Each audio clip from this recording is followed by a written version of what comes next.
So welcome. I'm putting on these daily crypto updates from a different perspective than you're finding. You're finding typically people who are much younger, not that that's a bad thing, but maybe much more well-versed in technology, having grown up literally with a phone in their hand. Then you've got that generation, such as myself, that grew up without a personal computer until I was in elementary school, and then started to program and started to learn computing that way, got a computer science degree, went through with my own startup through the dot-com bubble, saw the great financial crisis, and you're looking at this crypto as something that is different, and particularly different in the way in which you can evaluate it from an investment standpoint. I personally think that crypto in and of itself is going to be growing at an astronomical rate. I think most of the advances and most of the best and brightest minds coming out of school are going to be going into the crypto industry. And I foresee myself allocating more and more of my investments, whether it be within retirement funds or my own, into crypto companies more often than I'm going to be putting them into traditional companies. So how do I evaluate that? Being an investor for quite a while, I used to actually write technical analysis software a long time ago, but these days, the online tools and things you get are unbelievable. So it doesn't matter if you're looking at it from a value perspective. Maybe you are accustomed to looking at the balance sheets and, through the quarterly statements, you're accustomed to looking at the revenue, the gross revenue, the net revenue, EBITDA, what's the earnings per share, all of these more value-driven indices, if you will. And then you may have shifted or understand, or maybe you don't, some of the technical analysis tools that are out there so that you can analyze the stock that way, hoping that things like volume preceding price will give you a little leg up on what's to come. So what I'm going to do on a daily basis is kind of try to back out of all of the hype and hyperbole and say, okay, this isn't hype in terms of the market. This is real. They're creating real companies and producing real technology. If you want to get involved in these companies, they're not on public markets. You're going to have to buy that crypto. There isn't a lot of legislation around this yet. But then again, when the internet popped up, everything was new then too. I'm also an attorney. I was a patent attorney, dealt with patents, copyrights, trademarks. And, oftentimes the law will have to play catch up. Think of domain names when they first came out, and how the law had to figure out, well, is this going to fall within trademark law? Do we need specific laws to this? They didn't get to say, hey, industry, stop, hold on, wait, we got to figure out the legal. No. The industry pushes forward. It's going to continue moving. People want it. When you've got this kind of revolution, if you will, in terms of these companies and the technology that they're producing, nothing's going to stop it. So everyone's just going to have to play catch up. And I think we're really at the very beginning. Okay, so for today, I'm going to do this daily. I do this myself, so I thought, why not make a show out of it for more of the old school type people that want to get down to brass tacks and say, how do I compare this to what I'm used to? So I'm just going to go over TradingView. TradingView is, you may already know, if you don't, is an amazing online tool. It has a paid version, but the free version is incredible. And I'm going to point out three things related to the crypto market. And first, let's start here. As you see, it's called total. So as you look up, and you're used to looking up a particular stock, you can look up the market as a whole, the crypto market. And what this is, total, is it's supposed to encapsulate, and I'm going to have to often wear glasses, but it's supposed to encapsulate the entire crypto market and the market cap related to that. So TOTAL, put that in at TradingView. You see here it's around $2.4 trillion, the entire market. Let's see, I zoomed out. End of 2021, it capped out around 2.7 trillion. You only have to go back to 2020, and we're looking at 200 billion. So a lot of people believe, as do I, because of the Bitcoin halving, we'll get into those sort of things later, that we're in a bull market in the beginning of one, and altcoins might be taking off. Okay, but let's just look at this. This is Bitcoin and everything else. And if you're not familiar, you've probably heard of people say altcoins. So altcoins are every single coin out there except for Bitcoin. right? Bitcoin stands alone because of many of its unique properties. But for now, we're just going to say there's Bitcoin. Let's just consider it digital gold, store of value with other properties. And then there's every other crypto. Okay, so this is a total market, 2.4 trillion. Always good to have an idea of where the market's going, just like you were to look at the Dow 30 or the S&P 500. Then they've got total 2. And they've got total 3. Total 2 is the entire crypto market, excluding Bitcoin.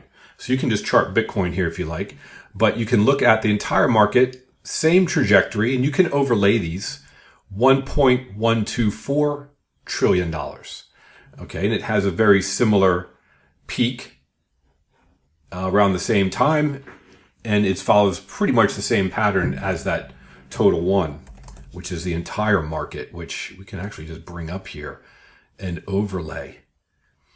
So you've got the total crypto market as well as everything but Bitcoin. All right, so let's get rid of that and let's do total 3. These are things I look at every day. So this is everything except Bitcoin and Ethereum. Now, why would you want to take those two out? Well, if you're familiar, recently Bitcoin this year in January had spot ETFs approved, 11 of them. Use them, buy them just like you would GLD for gold or SLV for silver, the spot ETFs for gold and silver. There's others, of course, but those are large ones, popular ones. So here we've got everything except Bitcoin and Ethereum. There are Bitcoin spot ETFs now, and there are Ethereum spot ETFs that were approved, soon to come. This is May of 24. Now, why do they take those two out? Well, I'm just going to go to, if you're familiar, it's called CoinMarketCap. CoinMarketCap, and there's another CoinGecko as well that sometimes I like a little better. But here it'll rank. Well, there's many different ways in which they organize the coins. But on the home page, when you land, you'll see that they rank them by market cap to begin with. And you can resort things. You can change the columns. We'll get into this tool later. But Bitcoin and Ethereum. Bitcoin is at 1.3 trillion. Ethereum's at almost 500 billion. The next one is what's called a stable coin, and then you got BNB. But even number 3 is a stable coin. It's 100 billion. They're not even close to these two. So Bitcoin and Ethereum, 2 largest market cap. Let's just say first mover advantage, if you will. But that's what you'll get with total 3. You'll get everything from number 3 down. You're not going to get Bitcoin and Ethereum. All right. So that's the first thing about TradingView. This next thing will be more interesting, and it's crucial that you listen to this. And that is the charting of a particular coin. Now, there's many that I like. Maybe I'll put my portfolio on sometimes, but I must have 40 different coins or so. But I have a top 10.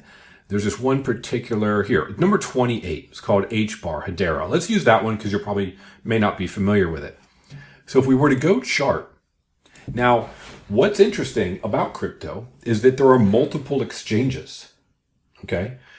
Unlike a stock, if you want to go buy a share of Verizon, you're going to go buy a share of Verizon, and we're all going to obtain it through different front ends, but they're all getting it from the same exchange. So if you were to plot Verizon, you will always get the same information.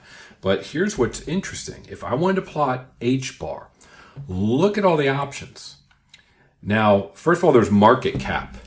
And let's look at that, and then I'll go through the other options. You can chart the market cap.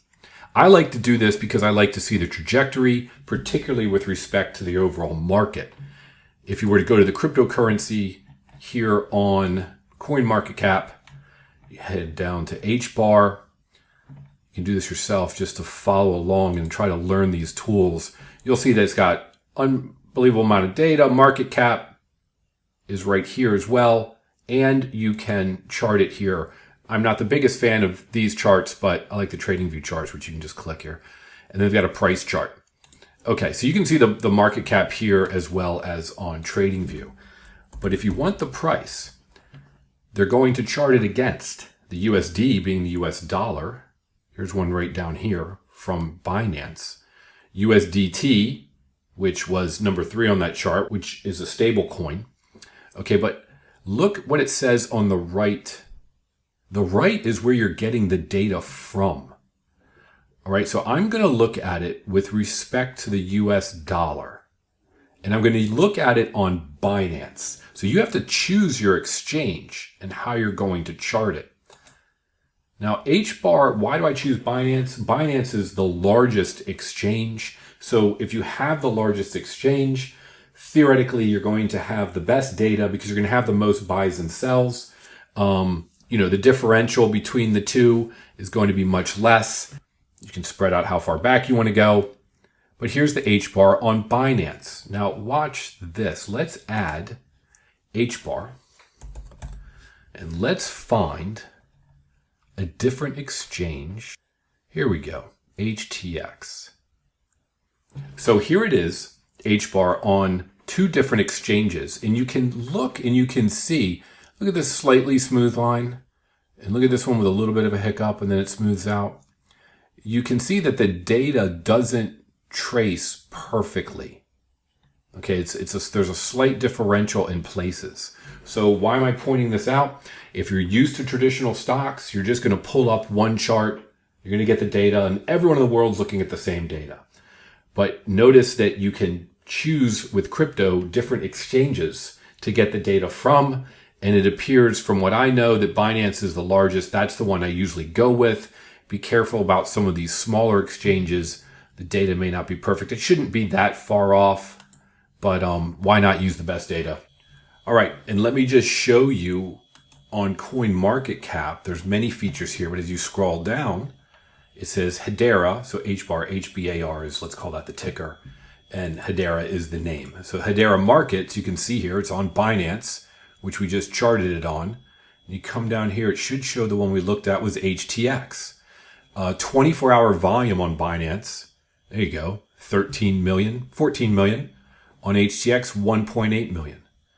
Percentage of volume, well, it's 25% of the volume is on Binance. And only 3% on HTX. And you can see how much is on these different exchanges. Like Coinbase is number 2, Bybit number 3. Anyway, so you can see the different exchanges it's on.